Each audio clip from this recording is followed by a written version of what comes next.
spins a web any size, catches thieves just like flies.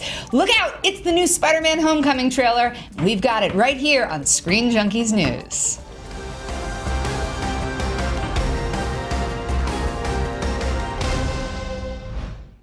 A new trailer for Spider-Man Homecoming dropped this morning, giving us a better look at some new Spider-Man tech and just how ruthless the Vulture will be. Here to go through the trailer with me and give me their thoughts are Coy Jandreau and Matt Key from Marvel Movie News, plus we've got Daniel Radford on social. But first, let's take a look at that trailer. However, we want to give you guys a spoiler warning. If you do not want this movie to be ruined for you, you might not want to watch the trailer, because it gives away a lot.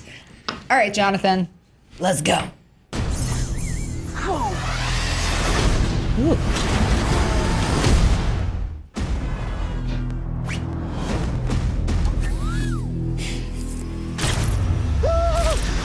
What's up, guys? That's pretty sweet. I love the pose. Yeah. It's that Burt Reynolds on the rug. Yeah. Do me a favor. Reynolds on the rug. Friendly neighborhood Spider-Man. I love the black eye and Tony Stark for Stay timeline. close to the ground. You're the Spider-Man from YouTube. Genki Leeds. Genki Leeds. Can you summon an army of spiders? No, Ned, no. Do you know? Todd McFarlane pose. I stole a shield. Can I try the suit on? I stole the shield. I love the stole shield. shield. That's so good. I like their relationship so far. They don't Ned care Genki. about us. And I love the damage control. Quick shot of Donald Glover. Yeah. We changed too. I love Never enough Donald Glover. Right? These weapons are crazy dangerous. Listen, Peter, forget the flying monster guy. There are people who handle this sort of thing. The illegal weapons ferry was at 2:30. You missed it. He's saying ferry. It's ferry. Okay. They're on a ferry. No. I love his Brooklyn accent. Totally works for me. Spider-Man 2 I want the nod. full shot of that. Yeah. What if somebody had died? I was just trying to be like you. I wanted you to be better. I'm gonna need the suit back. But I'm nothing without this suit. If you're nothing without this suit, then you shouldn't have it. Well. Boom, there it is. You need to stop carrying He's the weight of grown, the world Tony. on your shoulders. He's an adult. Tony Stark. Understand. I'll do anything. I love the fur collar. So perfect. And Shocker Man. Oh, we'll man. You know what I'm talking about. I mean, it feels like Spider-Man. Yeah. Because I will kill you and everybody you love. Man, hey.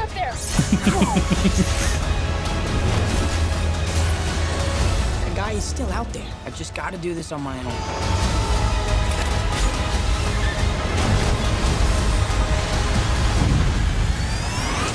And that's a pretty exciting set That's piece. pretty rad. Yeah, Don't the do anything stupid. I got this. All right? Yeah. giant airplane set pieces. Yeah, we haven't seen any of that yet. So awesome. I do hate me an airplane set piece, though, just because it scares me. Pretty intense. All right, gentlemen. Chloe, you're more than welcome to leave the headphones on if you want to stay drive Well, time I'm DJ, just gonna just hear or both you of can you. take Just them off. kinda... So, all right, guys, let's walk through this. First and foremost, we got some new Spider-Man tech. So, Coy, is that a spider tracer or drone? Like, what do we see in that very, very first shot of the trailer? I think that they don't feel the throwing the tracer and landing on someone is as, accurate in this universe as it is in the comics. So I feel like he might have a drone that literally watches over. It might be that kind of spider thing. It's definitely a nod to like the Iron Man side of that suit. It's definitely like something Spider-Man I can't see designing. So I think it might be something he discovers. I think that's definitely a moment of discovery, not intentional. What do you think, Matt?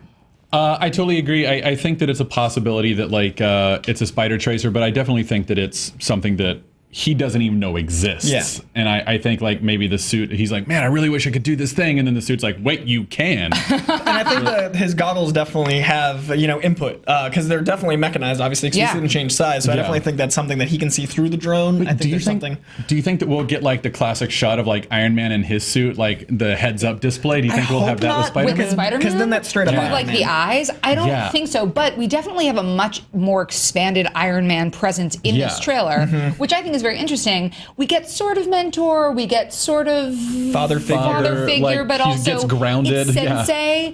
In that awesome fairy sequence, is it Iron Man who saves the fairy, or is it Spider-Man who I saves think the he fairy? can't quite do it. I think he gets like he's all the determination, all of the classic Spider-Man holding up the world imagery, Yeah. but without him actually being able to do it. And I think that's why he bit off more than he can chew when he fought the Vulture, and then Iron Man has to come in and like finish the job. And I think that's why he takes the suit away. Yeah, I really feel like this trailer, more than the last one, is almost more sequential. Yeah, this is the movie. Like, this is the movie. Like, This I is the really movie. like this is the movie. Like, I feel like, you know, Spider-Man gets that suit. Like, Iron Man's like, hey, you know what? I trust you. I wanna help you out. I see a bit of you and me, or me and you. Here's a new suit. Go wild. Have fun. Protect the city. But I think he goes to Iron Man, says, hey, I want to take this Vulture guy down. Iron Man's like, no. We've got people to do that. And he's like, screw you. I'm going to do it anyway. And then ends up blowing up a fairy. Like, he doesn't go in as smart as he could have, and Iron Man has to come save the day. So you think Spider-Man blows up the fairy, not Vulture blows No, up Vulture the fairy? does. Vulture But it's does. by but way of Spider-Man not it's- taking responsibility. Right. And Yeah. Or not having enough power yet. to have that To be able to have the Because we responsibility all know with great power comes great responsibility. But you guys, before we started, were talking about how this is a little bit of a throwback to Iron Man 3, which I Yeah. think is interesting. Can you talk about that a bit? Well, I think basically what happens is he needs to be the man beyond the suit. And in the conversation, he says that, you know, if you're not that man, you don't deserve the suit. And I'm really happy that happens, because people love Iron Spider when Spider-Man gets that Iron Man suit that he designs in the comics, but I was afraid that would lean too far away from how good Spider-Man is without it. So I'm really Yeah. glad there's going to be at least a section of the movie where it's Spider-Man being Spider-Man, where it's Spider-Man in a ragtag thrown together, needs to man up suit. Get that hoodie on. Yeah, I want that. Yeah. I don't want him just to be Iron Man, Iron Yeah, Man. Totally. And for the problems that I have with Iron Man 3, what I thought they did really well in Iron Man 3 was define Iron Man is not the suit, it's not Jarvis, it's Tony Stark. Like, it really, I feel like defined that in a really good way. And I do feel like if Tony Stark comes in and he's like, hey, here's this suit, you got it in Civil War, now you've still got it, here's some tweaks, that's cool. The question is still, well, is it Spider-Man or is the suit that powerful? Like, you need to see the hero outside of the suit. You need to see the man in Spider-Man. And I was Yeah, afraid we wouldn't exactly. get that. And we now, because of the storytelling, and it's a great plot point to lose that suit to get that. And I'm glad he doesn't just lose the suit because of something irresponsible. He loses the suit because he was irresponsible. Yeah. I like that it's almost like a grounding. Well, Like, you and see you know Tony Stark that what's way. interesting about that is he's irresponsible, but While being responsible. While being responsible, Yeah. like he needs to learn the right ways to be responsible, the right ways to use his power, how to think ahead, how to Right. plan. Before he just like goes in and just trusts his suit and trusts his powers. And Like, what's he has to Spider-Man think without ahead. guilt? Like, Spider-Man is a guilt-ridden character. Like, the man is always punishing himself. He's always upset about something he did. He wears the weight of the world on his shoulders. So I love that that's why he loses all that power, because he did something he feels right. I think it's interesting, though. You've said the name Spider-Man and then you say man multiple times. But one of the things I love about this is we actually have a Spider-Man who is a kid. Yeah, he's a boy. Being Yeah. played by an actual teenager. And that, to me, Tom Holland. Oh, he's Spider-Man. Oh, man, that's awesome. I can't wait. This is so exciting because we get all of the humor, we get all of the heart, we get like a real grounded sense of him as a kid coming into manhood, which I think is one of the things that's going to make this movie absolutely. so The John Hughes great. aspect I've talked about before. And I love that. Another thing that's interesting is it looks sort of like Tony Stark is creating damage control. Matt, what can you tell us about damage control? Damage Control is from the comics. It was created, I think, in 1989 by this writer named Dwayne McDuffie, who, interestingly enough, is a stepbrother to Keegan-Michael Key. In real life? And for real life. Like, Keegan-Michael Key is adopted. Didn't know his family, did some research, like, as he started kind of coming into the Hollywood thing, and discovered, oh my God, I love comic books, and Dwayne McDuffie is actually my stepbrother. What? And I think he found out only after Dwayne McDuffie had passed away in 2011. So this actually brings me to a little personal Sasha history. My name is Sasha Perlraver. My dad's name is Marty Perlmutter, and they cut off the Perlmutter because they were like, Sasha Perlmutter Raver is too long, so Sasha Perlraver. So every day I'm like, Ike, do you owe me money? Like, are we? Oh my God, can we that's be- amazing. Like, I gotta figure that out. Got to figure that out. You got to get to the bottom I gotta of it. get, Yeah. because how many Perlmutters are there? It's true. I haven't heard the name. There's maybe two. Yeah. It's probably Marty and Ike. He's your grandpa. Yeah. Gotta be. Straight up. Gotta be. I feel like The only option. I just want his money, but that's okay. Don't Anyway. we all? So, But anyway, sorry. So Damage Control. Dwayne McDuffie and Damage Control is a comic book created in 1989, and it basically it was kind of coming in that like sort of like deconstruction era. that deconstruction era of comics, where it's like you're getting Watchmen, you're getting all this other stuff. So it basically tells the story of superhero fights from like the little guy's perspective, like the person on the street. That's very much Damage Control. They come in and clean everything up. It's started by Tony Stark and Wilson Fisk. Funny enough. I love that. Interesting. But yeah, that's straight from the comics. But in here, it seems like Tony Stark is kind of like cheating Adrian Toomes out of some Money, business some later. real money, some serious money. While we were watching the trailer, it seemed like you guys were really excited about the friendship that he has with Ned Leeds. And we actually have kids playing kids, which is very cool. Koi, we get a much more of Ned in this trailer. Well, we get Genki.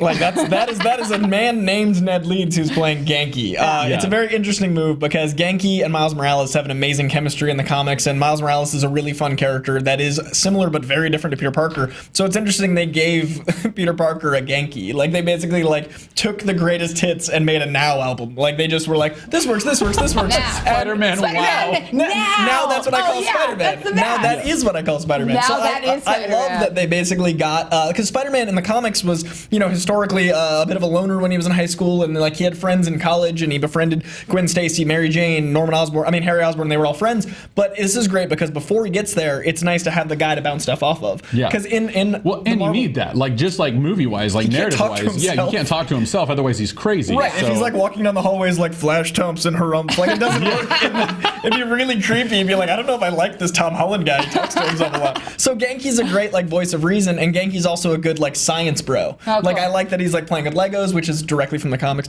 and I like that like there's this moment where he can like see the shock of Spider-Man without it being a love interest. Because in Ultimate Spider-Man, the Peter Parker stuff, there's an amazing issue 13 that is him and Mary Jane just in a room, and she finds out he's Spider-Man. And that issue, you never see the suit, nothing ever happens, but there's so much heart and Spider-Man in there. And now we get to have that with Genki, so you get to be endeared to a new character. With Not Ned. Genki, Ned Leeds. It's Ned but it's Leeds. Genki. Yeah. You just brought up Miles Morales, and I was a little disappointed in the trailer that we got like Donald Glover. I mean, what? I like that we're saving him. Where's the? I can't, because like this movie really, like this trailer really does give away a lot of the plot. Like Yeah. I feel like it's kind of like reoriented, at least like my approach to how the movie is going to go. I thought he was going to lose the suit later. Now we find out he's losing it early on. We kind of like it reoriented everything for me.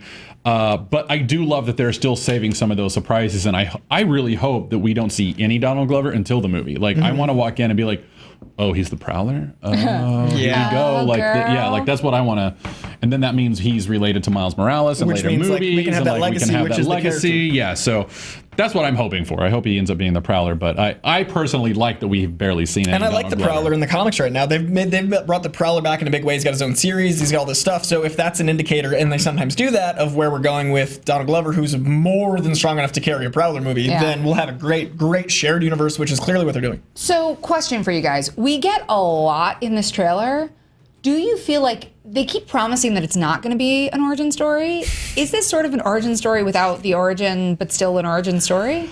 He has to learn responsibility. I feel like the octaves just went real high. Wee, kinda. Wee.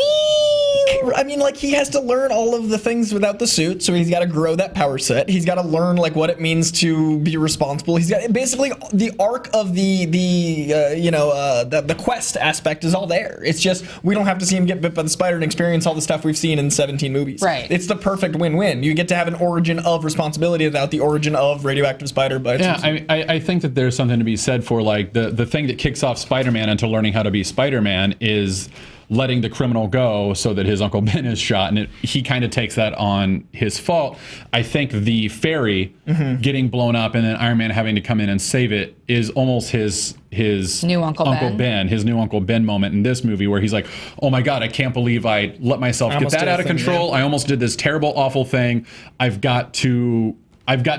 really do need to take a step back and relearn how to control the basic principles of who I am before I like get the upgrade. Do you think they showed too much? yes. Yes. And we were talking earlier. I love the way you said it.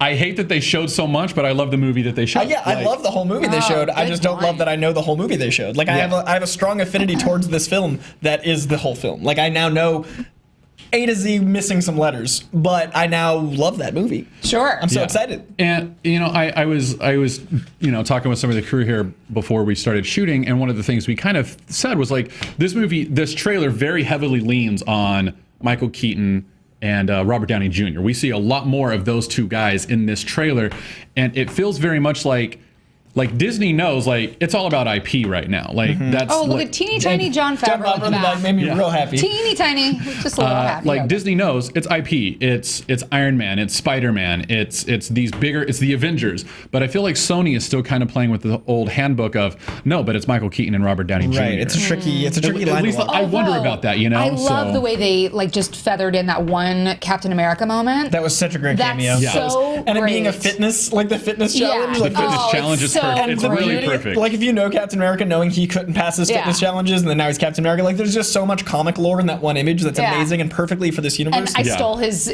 shield. And we were talking yesterday about the new Justice League trailer and how Batman got the jokes, y'all. And in this one, Spider-Man's got the jokes, and they're actually really good. They're good. Funny. They're Spider-Man landing. needs to be responsible, he needs to be quippy, he needs to be insecure, and he needs to be a kid. And that's They this nailed trailer. it. That's everything. Well, that shot where he's like we said earlier, the Burt Reynolds The rug. Burt Reynolds where on the rug, he's which is also a little hey bit guys. of Deadpool. It's a little Yeah. Deadpool, but I love it. Let's go over to Daniel Radford and see. We asked you guys, did you think that they gave too much away? And I want to hear what social media has been saying. Excuse me, I'm so sorry. Quest Chun said, I'm not upset with what was revealed. I just don't understand why. Everybody is already going to see a Marvel Spider-Man movie anyway, which is a good point. It's a great We've got a couple of, which is funny, right back to back, some contention. One person wrote, I think it was made for people who weren't sold. Regardless, the trailer looks awesome, and I dig the everyman angle for Vulture. And then Chewbacca Defense says, too much Iron Man for me. Also, Vulture seems like he's going to be another generic Marvel villain. All the stuff with Ned looks great. So Interesting. All right, so both some sides. back and forth, but generally, would you say mainly positive? it mainly looks positive. A lot of people are saying, we can't know until we see the movie how much they actually gave away. Absolutely. There's no way Fair for enough. us to know. Very fair. And people have said, we still don't know what Donald Glover's story is going to be. Right. Yeah. But I loved what Coy said, which is they showed us most of the movie. But I love that love the movie. movie that they showed us. And we want to know, what did you think? Did they show us too much, or was it just enough? Let us know in the comments below. You can tweet us at SJ News. Make sure to like and subscribe. And of course, you can always click here for more Screen Junkies news. Be good.